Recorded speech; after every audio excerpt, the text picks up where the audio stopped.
स्वागत है आप सभी का एक बेहतरीन सेशन में जिसके अंदर हम बात करने वाले हैं चार्जेस की। तो जो भी स्टूडेंट सीए, सीएस, सीएमए कर रहे हैं और कंपनी लॉ के एक रिवीजन सेशन के अंदर, और हम इसको बहुत ही ज्यादा डिटेल में भी करने वाले हैं। ऐसा कोई इशू नहीं है कि हम इसको बहुत ही फास्ट एंड फास्ट करेंगे। तो एक डिटेल रिवीजन यानी कि ये करने के बाद आपको और भी चीज की आवश्यकता नहीं रहेगी। चलिए, तो सबसे पहले हम बात करते हैं बेसिक्स की कि बेसिकली जो है ये चार्जेस होता क्या है। मान लीजिए कोई एक व्यक्ति है और इस व्यक्ति की एक फैक्ट्री है, और इस फैक्ट्री को इस व्यक्ति ने क्या किया है, इस फैक्ट्री पर, इस फैक्ट्री की जो बिल्डिंग है इसके ऊपर क्या ले लिया है, कोई लोन ले लिया है। ठीक है, इस व्यक्ति ने क्या ले लिया है, कुछ लोन ले लिया है। अब ये जो फैक्ट्री है जो इसने गिरवी रखी है ना, ये जो फैक्ट्री है जो इसने गिरवी रखी है, इस फैक्ट्री के ऊपर इसने ये बोला कि भाई मैं तो चार्ज क्रिएट करूंगा। चार्ज क्रिएट करने का मतलब क्या हुआ कि मैं इस फैक्ट्री की जो बिल्डिंग है उसको मैं यूज भी करूंगा, और जैसे जैसे यहां से मेरे को अर्निंग होगी तब मैं इसको आपको क्या दे दूंगा, इससे पैसे चुका दूंगा, प्लस इंटरेस्ट जो भी बनेगा वो चुका दूंगा। तो कंक्लूसिवली क्या बना कि इस व्यक्ति ने सिर्फ और सिर्फ राइट्स जो है वो तो ट्रांसफर किए, लेकिन जो पोजीशन है, जो प्रॉपर्टी का पोजीशन है, वो ट्रांसफर नहीं किया। वो ट्रांसफर किसी भी केस में नहीं किया कि वो प्रॉपर्टी, जो बिल्डिंग है, जो असेट है, जो भी उसने असेट उसने दिया है गिरवी के तौर पर, वो असेट को यूज कौन कर रहा है, बैंक से। यूज तो व्यक्ति कर रहा है, लेकिन उसका जो अधिकार दे दिया गया कि कल को मैं कोई डिफॉल्ट करता हूं तो मेरी प्रॉपर्टी आकर बेच देना, इस फैक्ट्री को बेच देना, लेकिन अभी मैं इस प्रॉपर्टी को क्या करूंगा, यूज करूंगा। तो जब भी ऐसा कोई केस बनता है तब अपने क्या बोलते हैं, इसको चार्ज क्रिएट होना। जनरली हम बात करते हैं मॉर्टगेज की, है ना। अगर कोई फिक्स्ड असेट्स की बात करता है तो फिक्स्ड असेट्स में क्या होता है, मॉर्टगेज, है ना, यही होता है। मॉर्टगेज का मतलब क्या हुआ कि जब हमने सामने वाली प्रॉपर्टी, सामने वाले व्यक्ति को कोई फैक्ट्री दी तो उस फैक्ट्री का पोजीशन भी दिया और राइट भी दिया, दोनों चीजें हम दे देते हैं। लेकिन अगर अपने बात करें चार्जेस की, तो चार्जेस के अंदर उस फैक्ट्री को यूज करने का अधिकार तो उसी व्यक्ति का रहता है जो व्यक्ति उसका यूज कर रहा है और जो उसका ओनर है एक्चुअल में। लेकिन उस प्रॉपर्टी के ऊपर लोन ले लिया जाता है दूसरी पार्टी के द्वारा। चलिए, तो सबसे पहले अपने चार्जेस की छोटी छोटी डेफिनेशन पढ़ते हैं। जो डेफिनेशन मैंने आपको बताई सिंपली वही लिखी हुई है। और पहला सेक्शन है ट्रांसफर ऑफ प्रॉपर्टी एक्ट का सेक्शन नंबर 100, जिसके अंदर बोला जाता है जब भी कोई इमूवेबल प्रॉपर्टी किसी एक पर्सन की कोई भी पार्टी ऑपरेशन ऑफ लॉ के द्वारा सिक्योरिटी के तौर पर रख दी जाती है और पेमेंट दी जाती है, कोई और व्यक्ति, मतलब पेमेंट बैंक से क्या ले रहा है, वो पेमेंट ले रहा है, लोन ले रहा है, ये ट्रांजेक्शन मॉर्टगेज नहीं कहलाएगी। क्यों? क्योंकि उस व्यक्ति ने सिर्फ और सिर्फ क्या ट्रांसफर किए हैं, राइट्स को क्या किया है, ट्रांसफर किया है। ठीक है, इसके अंदर प्रॉपर्टी का जो यूज है वो सिर्फ और सिर्फ एक तरीके से सिक्योरिटी के तौर पर किया जाता है। अगर अपने बात करें बेसिक फीचर ऑफ चार्जेस की, तो चार्जेस में क्या होता है, दो पार्टीज होती है। ठीक है, इसके बाद बात करें सब्जेक्ट मैटर होना चाहिए, यानी कि आप जो लोन ले रहे हो वो उसका कोई पर्पस तो होना चाहिए। ठीक है, वो पर्पस के बेस के ऊपर ही क्या ले सकते हो, आप लोन ले सकते हो। और there must be agreement between party and loan taking bank या फिर कोई भी फाइनेंशियल इंस्टीट्यूशन, दोनों के बीच में क्या होना चाहिए, एक एग्रीमेंट होना चाहिए। कितने प्रकार के चार्जेस होते हैं ये जानना भी बहुत आवश्यक है। देखिए, मैं आपको बहुत ही आसान भाषा में एग्जाम्पल के तौर पर मैं आपको समझाता हूँ जो आपको बहुत ही इंटरेस्टिंगली समझ में आ जाएगा। ठीक है, तो चलिए, अगर मान लीजिए कि कोई भी एक व्यक्ति है, उसकी कोई बिल्डिंग है, और क्या ये बिल्डिंग चेंज हो सकती है? बिल्कुल नहीं, क्योंकि बिल्डिंग तो बिल्डिंग है। जिस बिल्डिंग के ऊपर उसने लोन लिया है वही बिल्डिंग, और उस बिल्डिंग के ऊपर इसने क्या ले लिया, बैंक से लोन ले लिया। ठीक है, बैंक से क्या ले लिया, इसने लोन ले लिया। तो जब भी कोई फिक्स्ड एसेट के ऊपर कोई भी व्यक्ति लोन लेता है तब उसको बोला जाता है फिक्स चार्ज।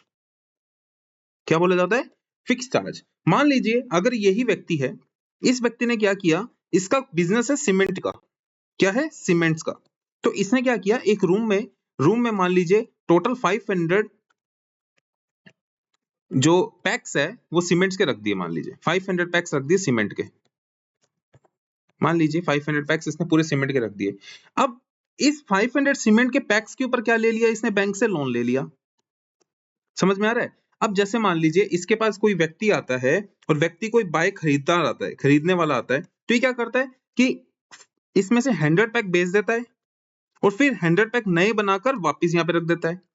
बैंक से जब भी कोई सर्वे करने आया, बैंक से जब भी कोई सर्वे करने आया तो इसने देखा कि क्या मेरे 500 पैक्स पूरे अवेलेबल है या नहीं है, क्योंकि बैंक को सिर्फ इतना पता है कि यहाँ पे जो 500 पैक्स है मुझे सिर्फ उनसे मतलब है, जब भी मैं रूम में देखूं तो मेरे पास पूरे 500 पैक्स होने चाहिए। चीज समझ में आई? तो जैसे जैसे इसको बोलते हैं फ्लोटिंग चार्ज। यानी कि जब भी कोई ऐसी इमूवेबल प्रॉपर्टी के ऊपर हम क्या करते हैं, चार्ज क्रिएट करते हैं। जैसे मान लीजिए, मैं फिर से एग्जांपल आपको समझाता हूं कि इसने सीमेंट का बिजनेस है। सीमेंट के बिजनेस के अंदर 500 पैक्स इसने बैग में रख दिए। मान लीजिए जब भी कोई कस्टमर इसके पास आता है तो ये इसमें से ही क्या कर देता है, सेल कर देता है। इसमें से ही क्या कर देता है, उसको सेल तो कर देता है, लेकिन विद इन नेक्स्ट डे वो क्या करेगा, इसको वापस रिकवर भी कर देगा। अगर मान लीजिए कभी भी ऑर्डर की शॉर्टेज होती है तो यहां से वो यूज तो कर सकता है उस चीज को, क्योंकि हमने उसको सिर्फ और सिर्फ राइट दिया है, ना कि हमने उसको क्या दिया है, पोजीशन दिया है। तो हम क्या कर सकते हैं, इसको चार्ज को यूज तो कर सकते हैं कि हमने इस एसेट को बेचना शुरू कर दिया, हमने बेचते बेचते बेचते मान लीजिए हमने सबका सब बेच दिया और बैंक वाले आए। बैंक वाले आते ही बैंक को लगता है कि भैया आपने तो चार्ज पूरा नहीं किया, आपने तो गलत कर दिया भाई, आपने तो बोला था कि हम नहीं बेचेंगे लेकिन आपने सबका सब बेच दिया। चलो बेचेंगे पर आप उसको 500 बैग्स को क्या कर देंगे, वापस रिफिल कर देंगे। तो आपकी एक लाइबिलिटी बन जाती है कि आप अपने बैग्स को क्या करिए, फिर से रिफिल करिए। ठीक है, और इन केस आप नहीं करते तो तब आप क्या कहलाते हैं, डिफॉल्टेड, है ना। तब उस केस में क्या कहलाएंगे, डिफॉल्टेड पार्टी कहला देंगे।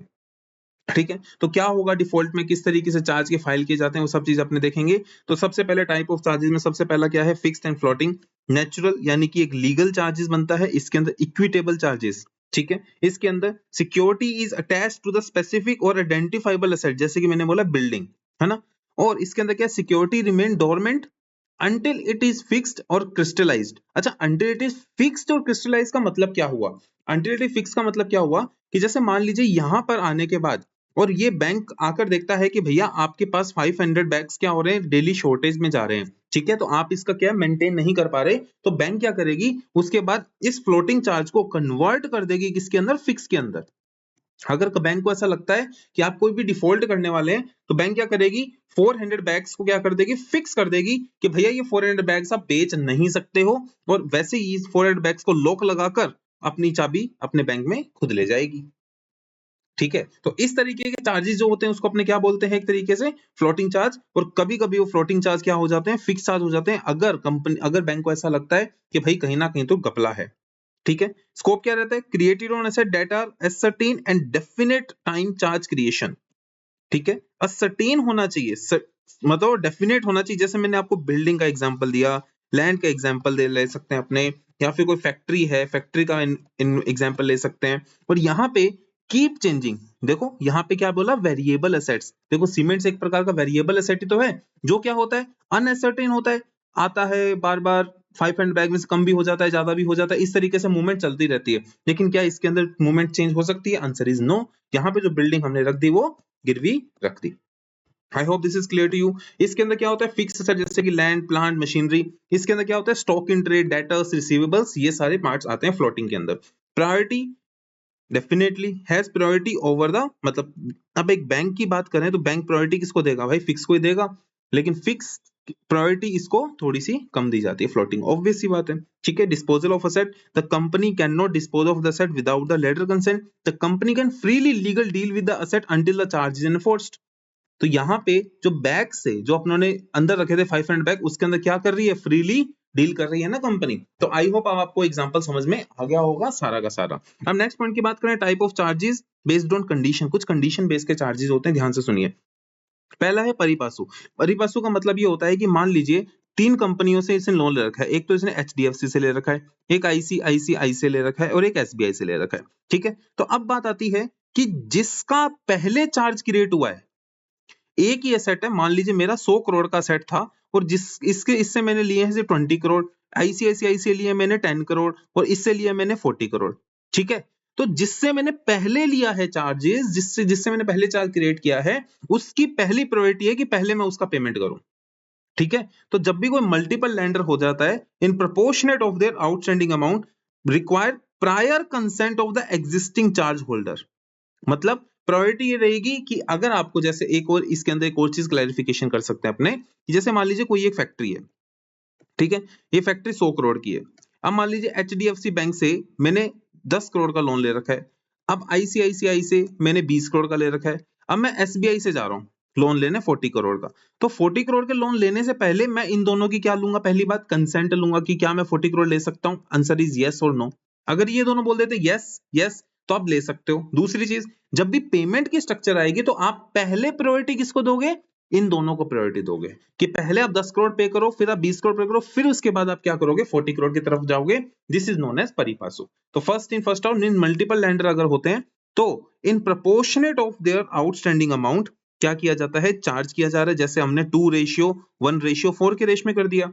और require prior consent of existing charge holder. Existing charge holder की क्या चाहिए? प्रायर कंसेंट चाहिए। और परी पासु मतलब जिस तरीके से वो आए हैं उसी तरीके से हमें क्या करना पड़ेगा? पेमेंट भी करना पड़ेगा। एक्सक्लूसिव चार्ज यानी कि हमने सिर्फ और सिर्फ सिक्योरिटी दी है एक ही लेंडर को। सिंगल लेंडर होता है तो एक्सक्लूसिव, और परी पासु यानी कि जब मल्टीपल टाइप्स ऑफ हो जाते हैं।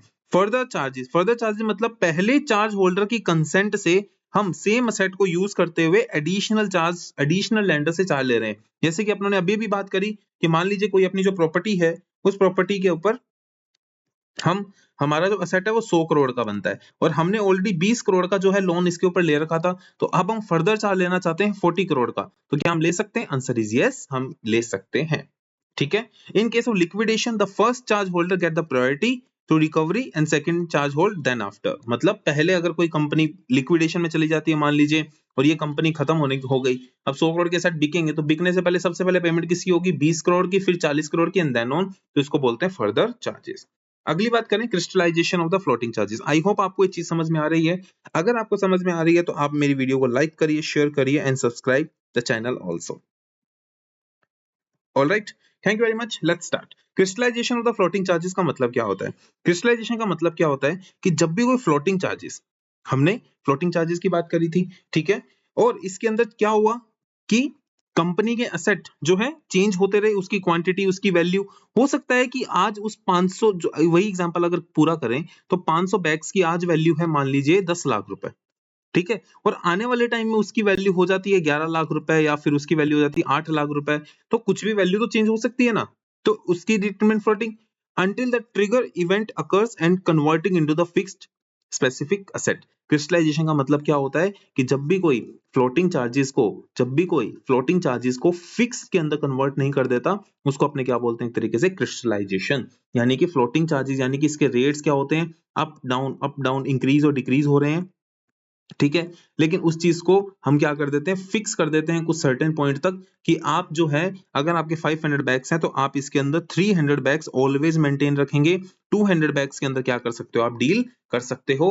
तो this is known as crystallisation, जिसके अंदर हम क्या कर देते हैं? कुछ चीज को फिक्स कर देते हैं, ठीक है। तो की फीचर्स क्या है? सबसे पहला, it apply the pool of asset that may change over time. Obviously the company free to use trade this asset until crystallisation, until कि जब तक लो ना बोल दे, जब तक वो बैंक वाले भाई ना बोल दे कि भैया अब आप नहीं बेच सकते उसको।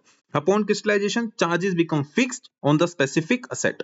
चार्जेस क्या हो जाते हैं? उसके ऊपर फिक्स हो जाते हैं कि अब आप उस असेट्स को नहीं बेच सकते हो जिस दिन से क्रिस्टलाइजेशन लग गया, ठीक है। इवेंट ट्रिगरिंग क्रिस्टलाइजेशन का मतलब क्या होता है? किस किस कारणवश हो सकता है? देखो, आप बिजनेस को बंद करने जा रहे हो तो उन कंपनी, अगर बैंक को ऐसा लगता है भाई बिजनेस को बंद करना चाह रहे हो, वाइंडिंग अप करना चाह रहे हो और बिजनेस को स्टॉप करने की आपकी मंशा, फटाफट सेटअप बेच रहे हो, तो क्रिस्टलाइजेशन लग जाएगा। डिबेंचर होल्डर इंटरवेंशन यानी कि जो डिबेंचर होल्डर हैं वो क्या कर रहे हैं? डिबेंचर होल्डर का मतलब जहां से आपने क्या लिए हैं? लोन लिया है ना। एक तरीके से debenture holder are over loan taker. तो जो डिबेंचर होल्डर है, control by appointment of receiver manager take possession of the charge asset. भाई आपने इसके ऊपर इसी असेट को दिखाकर आपने डिबेंचर्स भी बेच दिए। जब आपने डिबेंचर बेच दिए हैं तो अब आपको क्या करना पड़ेगा?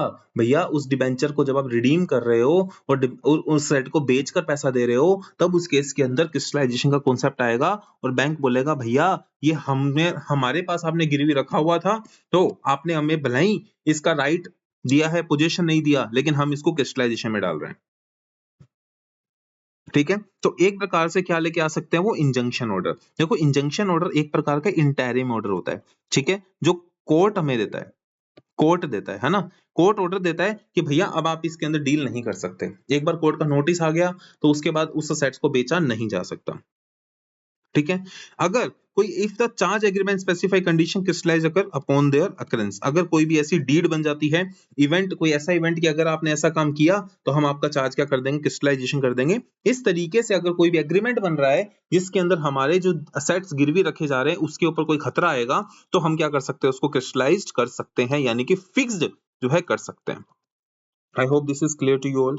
ठीक है, तो अब अपने बात करते हैं नेक्स्ट पॉइंट की कि Narendra Kumar Maheshwari versus union of India case में क्या हुआ था। ये छोटे छोटे केसेस हैं, अगर आपको याद रहे तो it's good, and specifically for the CS students जिनके लिए मोस्ट इंपोर्टेंट ये केस लो रह सकते हैं। ठीक है, तो बाकी बाकी सबके लिए क्या है कि सिर्फ एक आपकी आंसर राइटिंग की स्किल अच्छे से करने के लिए हम इस चीज को लेके आए हैं।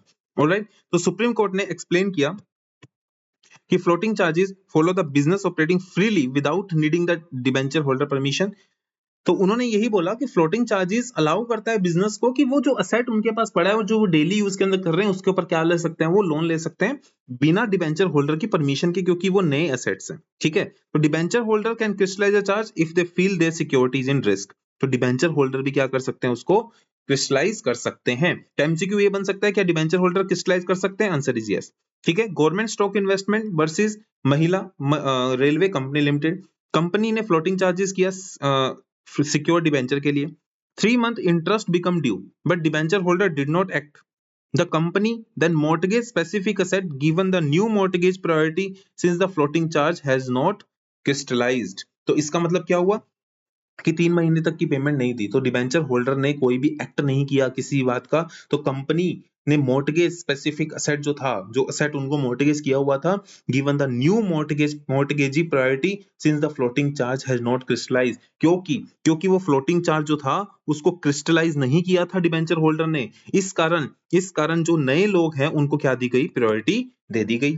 तो इस केस के अंदर जो प्रायोरिटी दी गई वो अलाउ की गई। ठीक है, now the next case is जिसके अंदर once the floating charge is crystallise it become the fixed charge subject to the legal restriction as a fixed charges. Alright, तो मैंने आपको एग्जांपल वगैरह सब चीजें ही बता दी है। आई होप आपको ये चीज समझ में बहुत अच्छे से आ गई है। इसका इफेक्ट क्या है, बहुत ही आसान भाषा में, पहला कन्वर्जन हो जाता है, दूसरा priority over subsequent charges. Fixed charges has a priority over any later equivalent charges and unsecure creditors के लिए ये एक बहुत बड़ी प्रायोरिटी भी है। प्रेफरेंशियल क्रेडिटर्स राइट, यानी कि लिक्विडेशन अगर हो गया तो उस केस में जो भी इंप्लॉइज हैं, गवर्नमेंट ड्यूज हैं, are paid before the debenture holder upon the floating charges. सबसे पहले government dues and potential creditors का इंप्लॉइज का पैसा पहले दिया जाएगा, उसके बाद ही क्या होगा, आगे काम होगा। ठीक है, समझ में आया। तो अब अपने नेक्स्ट बात करते हैं कि मॉर्टगेज और चार्जेस में क्या डिफरेंस है। देखो मॉर्टगेज का बहुत इजी सा बात है, it is created by the act of the party, it is created by act of the party or by the operation of law। ठीक है, लॉ के ऑपरेशंस के हिसाब से भी आप ये काम कर सकते हैं। ठीक है, next point, require the registration under transfer property, it is operation of law does not require the operation but charge act between the party. अगर ऑपरेशन ऑफ लॉ है, ऑपरेशन ऑफ लॉ का मतलब क्या होता है, ऑपरेशन ऑफ लॉ का मतलब होता है कि मान लीजिए कोई फादर है, ठीक है, फादर की कोई प्रॉपर्टी है, उस प्रॉपर्टी के ऊपर ऑलरेडी क्या किया हुआ है, चार्ज क्रिएट किया हुआ है। ठीक है, अब ये जो प्रॉपर्टी है, अब फादर चले गए तो ऑलरेडी इसके चिल्ड्रन के पास क्या आ गई, प्रॉपर्टी आ गई। ठीक है, चिल्ड्रन इसका नया मालिक बन गया। तो ये जब भी प्रॉपर्टी ट्रांसमिशन हुई, जब भी प्रॉपर्टी क्या हुई, ट्रांसमिशन हुई, इसको क्या बोलते हैं, ऑपरेशन ऑफ लॉ। कि लॉ के द्वारा, लॉ के माध्यम से क्या हुई है, प्रॉपर्टी आपके पास आ गई है जो कि ऑलरेडी चार्ज के अंदर है, तो इसके अंदर आपको रजिस्ट्रेशन की रिक्वायरमेंट नहीं है। लेकिन अगर आपने खुद चलकर दोनों पार्टीज ने कोई भी चार्ज क्रिएट किया है तो रजिस्ट्रेशन वहां पे करना पड़ेगा। इसके लिए हमें फॉर्म भी भरना पड़ता है, CHG 1। ठीक है, now it involve the transfer of the interest of the specific immovable property. मैंने बोला ट्रांसफर ऑफ द इंटरेस्ट, ठीक है, it give only the right to receive the payment, है ना। इसके अंदर क्या आता है, फिक्स टर्म रहता है। इसके अंदर क्या रहता है, परपेचुइटी, जितना मर्जी चाहो उतना आप कर सकते हो। इसके अंदर क्या रहेगा, subsequent transferees, mortgages enforceable against and mortgage subsequent transfer with notice। Clear, यहाँ पे सिंपल मॉर्टगेज, यहाँ पे मॉर्टगेज की अगर मैं बात करूं तो there are 6 types of mortgage, usufructuary mortgage, English mortgage, simple mortgage, there are lots of mortgage we can say. लेकिन यहाँ पे कोई भी पर्सनल लाइबिलिटी की इन केस ऑफ चार्ज नहीं होती। If the charge arises from a contract there may be a personal remedy, वहां पे दोनों पार्टीज मिलकर ही क्या कर लेती है, उस चीज को सोल्व कर सकती है। ठीक है, इन अ चार्ज जो राइट होगा to sell the property in contractual can be defeated on the bona fide purchaser for the value without notice. जो भी उसको परचेज करेगा वो विश्वास के तौर पर कर सकता है। लेकिन मॉर्टगेज के केस में the right to sale involve the transfer of the interest in the property of the मॉर्टगेजी।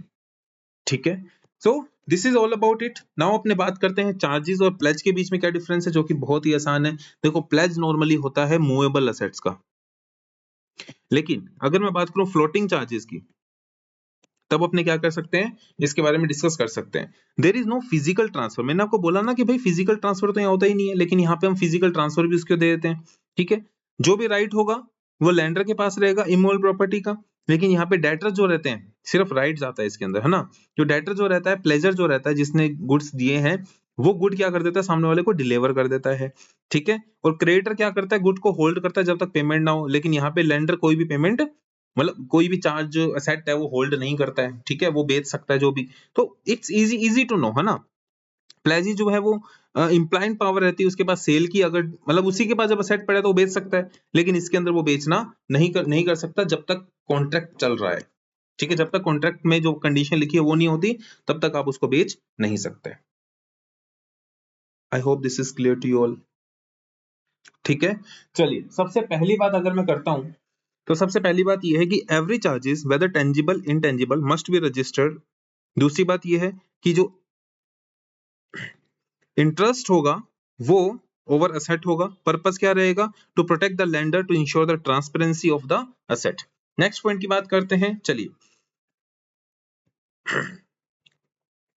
In indicated list of transferable registration charges. सबसे पहला क्या है, चार्जेस ऑन डिबेंचर्स। ये क्या रहने वाला है, डिबेंचर्स के ऊपर आप चार्जेस ले सकते हो। Charges uncalled share capital, uncalled share capital के ऊपर आप चार्जेस ले सकते हो। इमूवेबल प्रॉपर्टी पे ले सकते हो। साथ ही साथ आपका बुक का कोई डेट पड़ा है, डेटर्स जो है आपके, जिनसे आपको लोन लेना है, उनसे आप चार्जेस ले सकते हो। या फिर अपने बोले कोई भी लियन है consider on the book debt, या कोई मूवेबल प्रॉपर्टी पे, या कोई फ्लोटिंग चार्जेस, या फिर call made but not paid, इस पे ले सकते हो। शिप्स पे ले सकते हो। Intangible asset, goodwill, patent, trademarks, insurance company, pledge, shares, इन सब के ऊपर क्या ले सकते हो आप, चार्जेस ले सकते हो। एबीसी लिमिटेड ने लोन लिया फ्रॉम बैंक से, XYZ provide the security on it's property for ABC limited loan, तो चार्जेस किसके ऊपर क्रिएट होगा, सिर्फ XYZ पे, क्योंकि इसने क्या दी है, कोई चीज security. XYZ registered with charge since the asset is pledged। ठीक है, ABC does not create a charge एड्स, इसने क्या नहीं दी, किसी प्रकार की सिक्योरिटी नहीं दी है, तो चार्ज उसी को अपने कहेंगे। तो let's begin with the company law section number 77, 78 and 79। 77 बात करता है पर्पस ऑफ रजिस्ट्रेशन। रजिस्ट्रेशन क्यों जरूरी है, किस तरीके से हम रजिस्ट्रेशन करवाते हैं, हम उसकी बात यहाँ पे करते हैं। ठीक है, तो सबसे पहली बात तो ये, जो भी प्रोसीजर रहेगा रजिस्ट्रेशन का, कुछ इस तरीके से रहने वाला है। सबसे पहली चीज, place of creation of charges, कहां पे आपने, within India, outside India. Then after charge is created tangible intangible, आपने प्रॉपर्टी पे लिया, एसेट पे लिया, अंडरटेकिंग पे लिया। Then after time limit of registration, within 30 days of creation और मॉडिफिकेशन ऑफ चार्ज, आपको क्या कराना पड़ेगा, उसको रजिस्टर करवाना पड़ेगा कि आज आपने कोई भी चार्ज लिया है। ठीक है, आज आपने कोई भी पैसा लिया है किसी भी एसेट पे, तो 30 डेज के अंदर अंदर क्या करो, उसको मॉडिफाई करो। Then after in case of delay, तो आरओसी क्या देता है, registration within 60 days of the creation with additional fees, यानी कि 30 डेज में करवाओ, अदरवाइज कितना दिन, 30 डेज मोर, यानी कि 60 डेज का टोटल आपको टाइम मिल गया। On application ROC allow registration further 60 days for the payment with ad valorem. Ad valorem यानी कि कुछ परसेंटेज ऑफ चार्ज, मान लीजिए 1 करोड़ का लोन लिया, तो 1 करोड़ का कुछ परसेंटेज क्या देना पड़ेगा, आपको फीस देनी पड़ेगी, उसके हिसाब से क्या होता है, सारी ट्रांजेक्शन होती है। देन आफ्टर जो फॉर्म भरना पड़ता है, अदर देन डिबेंचर के केस में CHG 1, अगर डिबेंचर्स के केस में है तो CHG 9। When it is registered, जब रजिस्टर्ड हो जाता है तो सर्टिफिकेट किस में मिलता है, CHG 2 में। और अगर कोई हमें मॉडिफिकेशन करना है तो CHG 3 में। मॉडिफिकेशन का मतलब ये है कि पहले अपने 5 करोड़ का लोन लिया था, ठीक है, और अब अपने 5 करोड़ को 10 करोड़ में बदल रहे हैं, तो वो क्या हो गया, एक प्रकार से मॉडिफिकेशन ऑफ चार्ज। पहले तो अपने मॉडिफिकेशन, समझ गया बात को, कि पहले तो 5 करोड़ का लोन लिया था एक प्रॉपर्टी पे, फिर उसी को मॉडिफाई करके 10 करोड़ कर दिया, तो अब क्या हो गया, वो हमारा CHG 3 फाइल करना पड़ता है for the modification of charge. ठीक है, तो अब आप देख लीजिए यहाँ पे चार्जेस जो है क्रिएट होते हैं, दोनों के ऊपर फीस क्या लगती है, वो मैंने आपको यहाँ पे बता दिया। सबसे पहले क्या हुआ करता था, अगर चार्ज क्रिएट हुआ है 2/11/2018 से पहले, तो 30 दिन के 2 times, up to 30 days, 30 to 60 days 4 times, then 6 times, then 10 times, then this. लेकिन अभी हमारे लिए एप्लीकेबल कौन सा है, ये वाला 2018 के बाद है। तो ऑब्वियस सी बात है कि हमें यहाँ पे ये देखना है कि पहले 60 दिन तक तो एडिशनल फीस, यानी कि 30 डेज तक तो नॉर्मल फीस, जनरली फीस लगती है 300 रुपए। अगर 60 दिन में हो गया तो 600 रुपए, और अदरवाइज 60 दिन के ऊपर निकल गए तो भैया बहुत भारी फीस लग जाती है, 3 लाख तक, 3-4 लाख तक रुपए तक फीस चली जाती है परसेंटेज के बेस के ऊपर। ठीक है, तो चलिए अगर फीस स्ट्रक्चर अगर मैं बात करूं 1/8/2019 से क्या हुआ, स्मॉल कंपनी है, ओपीसी है, तो 30 दिन के अंदर अंदर करवा लेते हो, 30 दिन का डिले होता है। ठीक है, जैसे 30 दिन तक तो नॉर्मल फीस है, 30 दिन के बाद अगर अगले 30 दिन का डिले होता है तो 3 times of the normal fees रहेगी, अदर कंपनीज के लिए 6 time of the normal fees रहेगी। और बाकी अगर आप 30 दिन से ज्यादा 90 दिन तक, जैसे पहले 30 दिन तो 300 रुपए एग्जाम्पल ले लो, ठीक है, अगले 30 दिन तक करते हो तो 3 टाइम्स, यानी कि 3 टाइम्स कितना हो गया इसका, 1200 रुपए तक, है ना, 3 टाइम्स प्लस 300 ये तो 3 टाइम्स इतना, प्लस अगर अपने बात करें उससे भी ज्यादा चला गया तो 3 टाइम्स तो है ही 1200 plus 0.025% of the charge amount, जिसमें मैक्सिमम 1 लाख रुपए तक की वैल्यू है, और यहाँ पे मैक्सिमम 5 लाख तक की वैल्यू है। क्योंकि मैं इस कंपनी के अंदर था, that's why we have some issues about the 3 lakh payment, तो हमने उसको रिजोल्व कर लिया, वो एक अलग मैटर है। तो अगर अपने बात करते हैं नेक्स्ट पॉइंट की, तो यहाँ पे 6 times of the normal fees क्या लग जाती है, लेकिन आफ्टर 120 डेज चार्ज जो है रजिस्टर्ड होगा ही नहीं, और आफ्टर 120 डेज अगर आता है lender should be registered before 120 days of its maintenance. I hope आपको ये सारी चीजें समझ में आ गई है। ठीक है, सो की रूल्स चार्जेस के लिए क्या है, ये सब बातें अपनों ने ऑलरेडी कर ली है इसके अंदर। ठीक है, तो रजिस्ट्रेशन का जो प्रोसेस है सेक्शन नंबर 77 के अंदर बताया गया है। देखिए, हर public notice, ensure public notice company encumbrance, protect in lender by revealing. अब ये क्यों जरूरी है, देखो ध्यान से, क्यों जरूरी है, इस चीज को समझने वाली बात है कि अगर मान लीजिए, अगर आपको मैं एक बात बोलूं कि मान लीजिए एक कंपनी है, उस कंपनी ने क्या ले लिया, एसबीआई बैंक से लोन ले रखा है चार्ज के क्रेडिट में। ठीक है, अब चार्ज के क्रेडिट में लोन ले रखा है मान लो 20 करोड़ रुपए का। अब मान लीजिए प्रॉपर्टी तो चाहे 100 करोड़ की है, लेकिन मान लो एचडीएफसी से वो फिर से एक लोन ले रही है 40 करोड़ का। अच्छा, एचडीएफसी को पता तो होना चाहिए ना कि इसके ऊपर ऑलरेडी 20 करोड़ का चार्ज हो चुका है। तो इस चीज के लिए कि it is free from, it is under encumbrance. Encumbrance का मतलब क्या होता है कि ये ऑलरेडी गिरवी रखी हुई है। जब भी कोई प्रॉपर्टी का वर्ड यूज होता है it is free from encumbrance, इसका मतलब हुआ कि इस प्रॉपर्टी के ऊपर कोई भी लोन नहीं है। लेकिन एनकम्बरेंस अगर है तो इसका मतलब इसके ऊपर ऑलरेडी कोई ना कोई लोन चल रहा है। ठीक है, तो मल्टीपल लोन से प्रिवेंट करने के लिए हम क्या करते हैं, इसका रजिस्ट्रेशन करवाते हैं। रजिस्ट्रेशन कैसे होता है, क्या प्रोसीजर है, ये ऑलरेडी मैंने आपको बता दिया। CHG1 फॉर्म फाइल करो एंड डेफिनेटली आपका क्या हो जाएगा, उससे रजिस्टर्ड हो जाएगा, और ये फीस आपको पे करनी पड़ सकती है। ठीक है, चलिए, ओरिएंट लिमिटेड ने क्रिएट किया 500 करोड़ का लोन 1/6/2022, यानी कि बात की बात है। रजिस्ट्रेशन किया 15/9/2022 को, यानी कि बहुत लेट, है ना। इसके 1 महीने के अंदर अंदर, यानी कि 1 साल तक इसको कर देना चाहिए था, लेकिन इसने 30 डेज डिले किया, तो 1/8 प्लस 30 डेज यानी कि 60 डेज डिले कर दिया। ठीक है, तो इसका मतलब उसके ऊपर जो फीस की लगेगी किस किस हिसाब से लगेगी भाई, 500 करोड़ का 0.05%। ठीक है, लेकिन मैक्सिमम कितना होगा, 5 लाख। ठीक है, तो अब देखो भाई 60 डेज से ऊपर चले गए तो उस केस के अंदर 600 रुपए तो नॉर्मल फीस, ये देखो यहां पर, okay, the normal fee is ₹100, it is predicted that normal ₹100, तभी तो इसका 6 टाइम लगा, 600 plus 5 lakh rupees add welcome fees, तो इतना फीस उसके ऊपर क्या लग गया, चार्जेस हो गया। ठीक है, नॉर्मल फीस अगर 600 है तब 6 टाइम्स क्या होगा इसका, बताओ, 3600 होगा, ये बोलना चाह रहा है ये। ठीक है, जैसे कि यहाँ पे स्मॉल कंपनी है तो 1 करोड़ के ऊपर लोन लिया 22 को और चुकाया 60 दिन बाद, तो भैया सीधी सी बात है 400 रुपए अगर नॉर्मल फीस है तो 400 इंटू 3 टाइम्स, 400 इंटू 3 टाइम्स तो 1200, तो ये हो गया। ठीक है, 1200 तो ये हो गया, और 1 करोड़ के ऊपर 0.025%, 0.025% इसका निकालिए, 0.025% निकाला, लेकिन मैक्सिमम 1 लाख रुपए तक, तो इसका 0.025% कितना होता है, 2500 रुपए। तो 2500 प्लस 400 रुपए, 400 इंटू करो 3 टाइम्स 1200, तो प्लस 1200 करो इसमें, तो कितना हो गया, 3700 की फीस यहाँ पे लग जाएगी। I hope this is clear to you all. ठीक है, जो भी इंस्ट्रूमेंट होगी प्रॉपर्टी अगर आउटसाइड इंडिया है तो it should be sealed by the company, by the director और a company secretary. Next point क्या है कि जो भी इंस्ट्रूमेंट होगा related to the property in India wholly और पार्टली, वो सर्टिफाइड होना चाहिए by the CS, by the director CS of the company. Subsequent registration अगर हमें कराना पड़े तो charges does not effect the right of the prior child holder. अगर नए वाले से अगर आपने कोई चार्ज लिया है तो इससे पुराने वाले को कोई भी फर्क नहीं पड़ेगा। Some charges may be exempt from registration prescribed by the central government with the consultancy of RBI. अगर सेंट्रल गवर्नमेंट प्लस RBI किसी भी बात को ऐसे बोलती है कि इसके ऊपर चार्ज करना जरूरी नहीं है, तो वो क्या हो सकता है, एग्जम्प्ट हो सकता है। अगर आपने नॉन रजिस्ट्रेशन कराया तो क्या क्या कॉन्सिक्वेंसेज होंगे भाई? सबसे बड़ी बात क्या है कि चार्ज रजिस्टर्ड नहीं हुए तो वो क्या माना जाएगा, एक तरीके से वॉइड माना जाएगा against the liquidator and creditor. तो क्रेडिटर किसी प्रकार से उसके ऊपर चार्ज क्रिएट नहीं कर सकते। अगर कंपनी ने डिफॉल्ट कर दिया पेमेंट करने से तो उस केस के अंदर वो पैसा लेने नहीं आ सकते कि भैया अब आपके एसेट बेच के हम पैसा कमाएंगे। तो debt remain valid until liquidation. वो पैसा लिया है ये तो वैलिड है, लेकिन किस असेट के ऊपर लिया है ये वैलिड नहीं माना जाएगा। ठीक है, तो वो एक अनसिक्योर्ड लोन के तरीके से क्या किया जाएगा, अनसिक्योर्ड क्रेडिटर के तरीके से क्या किया जाएगा, ट्रीट किया जाएगा। पहले तो क्या था कि भाई प्रॉपर्टी गिरवी रखी हुई है, अगर पैसा नहीं दिया तो प्रॉपर्टी बेच देंगे, लेकिन अब क्या, अगर रजिस्टर नहीं किया तो प्रॉपर्टी फ्री है और प्रॉपर्टी के ऊपर किसी प्रकार का कोई भी चार्ज नहीं है। If charge is not registered creditor can not treated as secured. तो क्रेडिटर क्या माने जाएंगे, अनसिक्योर्ड ही माने जाएंगे। I hope this is clear to you all. ठीक है, चलिए इसके बाद नेक्स्ट पॉइंट की बात करते हैं।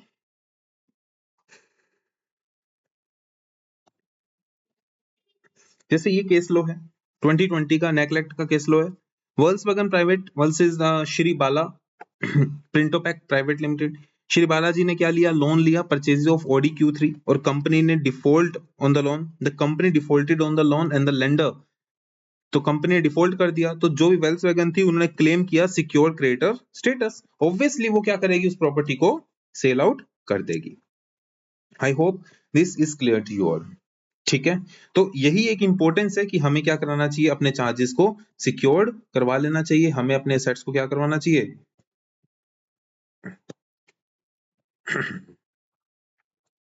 I hope this is clear to you all.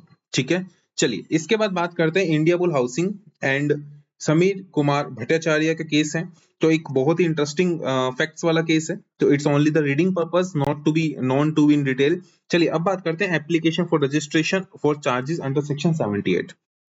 अगर कंपनी फेल हो जाती है रजिस्ट्रेशन 30 दिन के अंदर अंदर, तो charge holder can apply for registration CHG1 CHG9। Registration जो होगा नोटिफाई बाय द कंपनी, और registration of the charges provide the reason of non registration. ठीक है, if the company fail to act the registrar may proceed such registration within 40 days। 14 days के अंदर क्या कर सकते हैं, वो रजिस्ट्रेशन को प्रोसीड कर सकते हैं। ठीक है, अगर जो रजिस्ट्रार है नोटिफाई करता है कंपनी को, allow it to register the charge, अगर रजिस्ट्रार बोलता है कि भैया इसको रजिस्टर करो कंपनी को, तब उसको 14 डेज के अंदर क्या करना पड़ेगा, वो प्रोसेस करना पड़ेगा। ठीक है, acquiring coding subject to the charges, तो when the company acquire a property of the charges modify an existing charges। Company acquire the property subject to the charges, the time limit of registration हमें पता ही है क्या चीज time limit होगा। Modification of the charges मतलब change in the borrowing amount, change in the security, variation of the interest rate या extension of the repayment period, या फिर अपने बोले अनदर एंटिटी, ये सब चीजें क्या होती है इसके अंदर इंक्लूड होती है। चलिए अपने प्रोसीजर की बात करते हैं।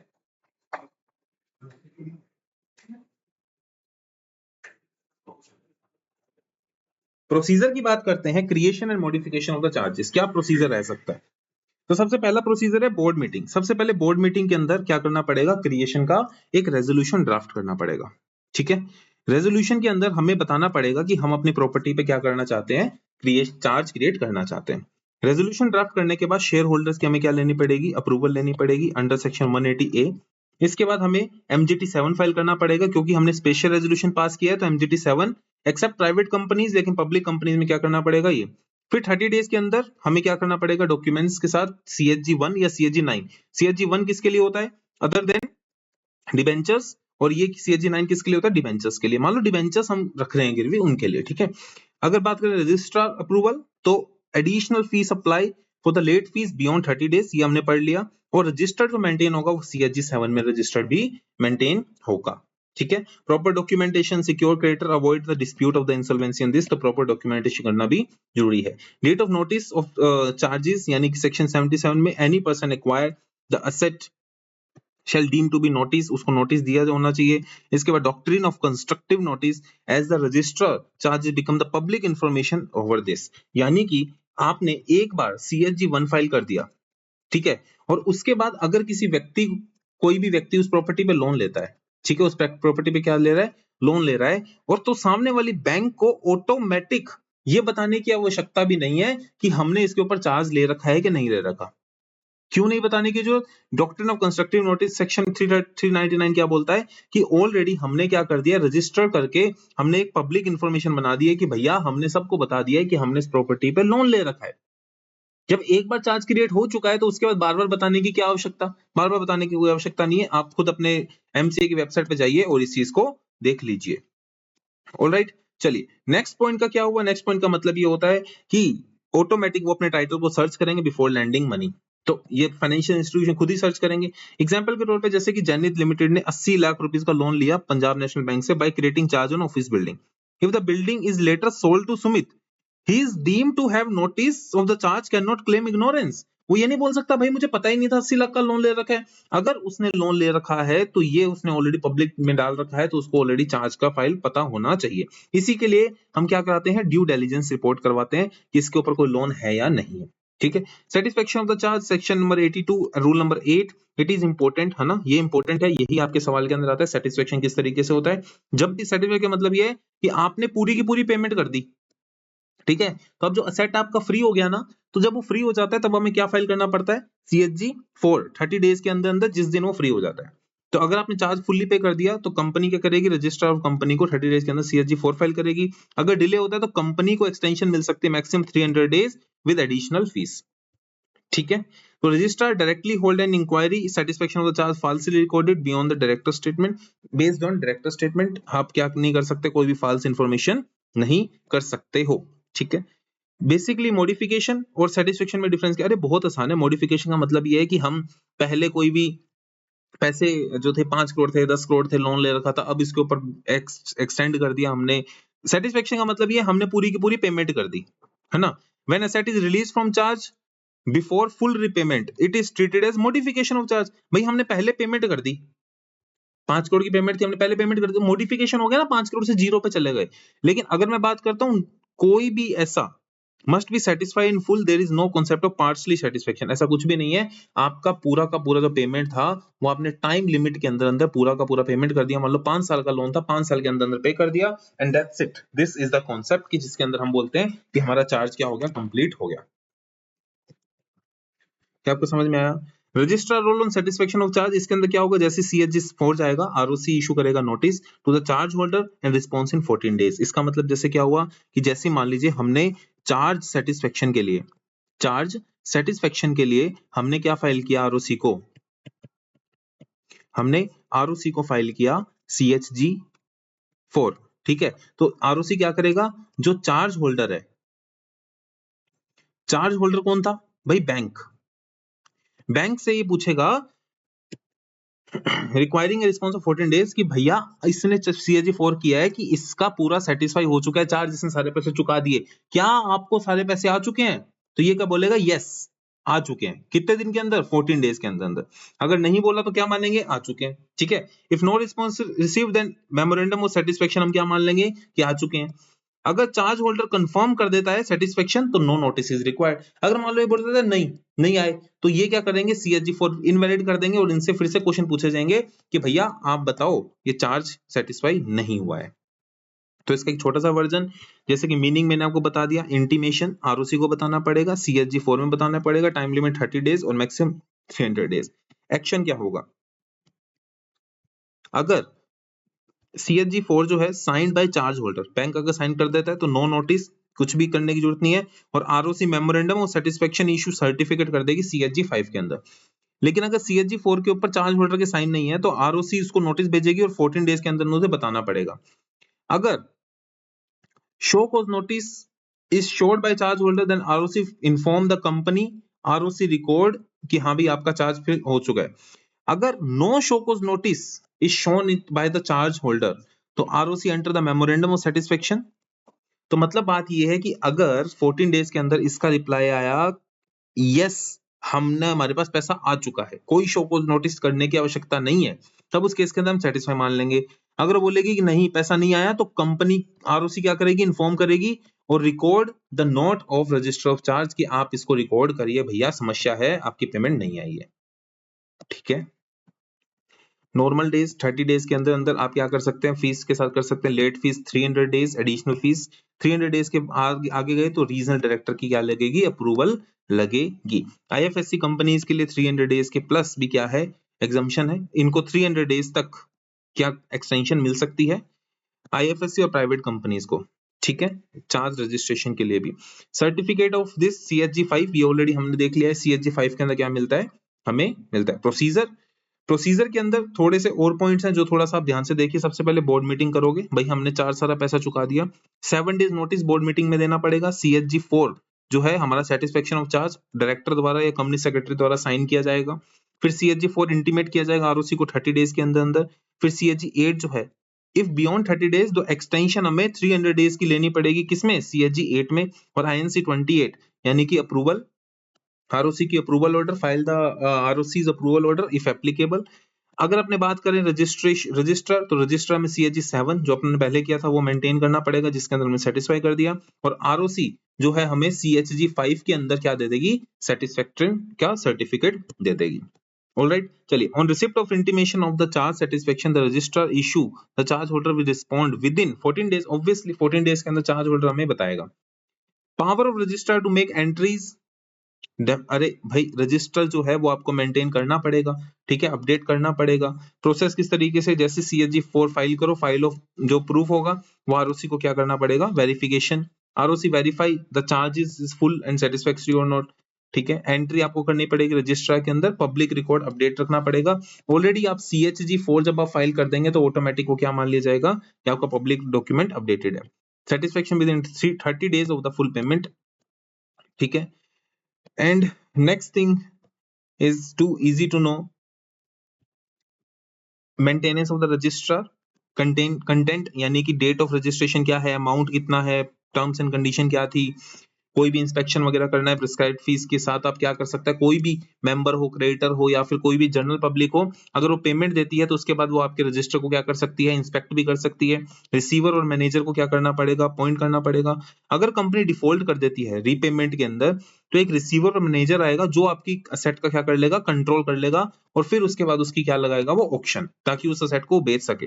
ड्यूटीज रिस्पॉन्सिबिलिटी क्या है कि आपको सिक्योर्ड असेट की कंट्रोल लेना है, रिकवरी करनी है, कोई भी इंटरेस्ट है क्रेडिटर के इंटरेस्ट का प्रोटेक्शन करनी है। रजिस्ट्रार को इंटीमेट करना है 30 डेज के अंदर अंदर कि भैया हमने क्या किया है, रजिस्टर जो भी असेट थे ना जिसकी पेमेंट इसने चुकाई नहीं है उसके ऊपर हमने क्या कर लिया है, कंट्रोल कर लिया है, ठीक है। और जैसे ही फुल्ली सेटिस्फेक्शन होता है एक बार बेच पूछ के तो सीएचजी 4 आपको क्या कर देना है, फिर से फाइल कर देना है। अगर कोई भी प्रकार का नॉन कंप्लायंस किया तो 1 लाख से लेकर 10 लाख तक की पेनल्टी, और अगर ऑफिसर है तो 25,000 से 1 लाख तक की क्या लग जाएगी, पेनल्टी लग जाएगी। रेक्टिफिकेशन ऑफ द चार्जेस, अगर कंपनी फेल हो जाती है रजिस्टर को मेंटेन करने में, और satisfaction with in the prescribed time, तो ये एनसीएलटी में अप्लाई कर सकती है रेक्टिफिकेशन के लिए। ट्रिब्यूनल रजिस्ट्रेशन अलाउ कर सकता है फॉर द डिले, कि अगर हमें कोई जस्टिफाई कारण है कि हम डिले हो गए तो उसके कारण आपको रीजन के साथ आप ट्रिब्यूनल क्या कर सकता है, एक्सटेंड कर सकता है। एप्लीकेशन टू एनसीएलटी, तो filed by the company charge holder की भैया आपने डिले किया है, सेटिस्फेक्शन हो गया है, फिर भी आपने फाइल क्यों नहीं किया, तो आपको फाइल करने की भी आवश्यकता बहुत अर्जेंटली पड़ जाएगी। सो this is the detail, this is a small format जिसके अंदर आपको मैंने सब के सब जो है चार्जेस वाइज सीएचजी 1 सीएचजी 2 कौन कौन से फॉर्म कहाँ यूज होंगे वो सब मैंने आपको यहाँ पे बता दिए हैं। सो this is all about it. अगर आपको कोई भी डाउट हो तो आप क्या कर सकते हैं, मुझे कमेंट करिए, और मुझे ये जानना है कि आपने अगर वीडियो यहाँ तक देखा है तो आपको क्या डाउट आ रहे हैं, क्या इश्यूज हैं, कोई भी आपका क्वेश्चन है तो आप मुझसे पूछ सकते हैं। और आप PYQs जो है गूगल से डाउनलोड कर सकते हैं अपने ICAI की वेबसाइट से, and so on. And definitely आप इस चैनल को क्या करिए, सब्सक्राइब करिए, है ना। सब्सक्राइब करने से क्या होगा सर, ये होगा कि आने वाले अपडेट्स आपको पता लगते रहेंगे। And thank you very much, have a great day, great session with you all guys. Like the video, share the video with your friends, and subscribe the channel. Thank you.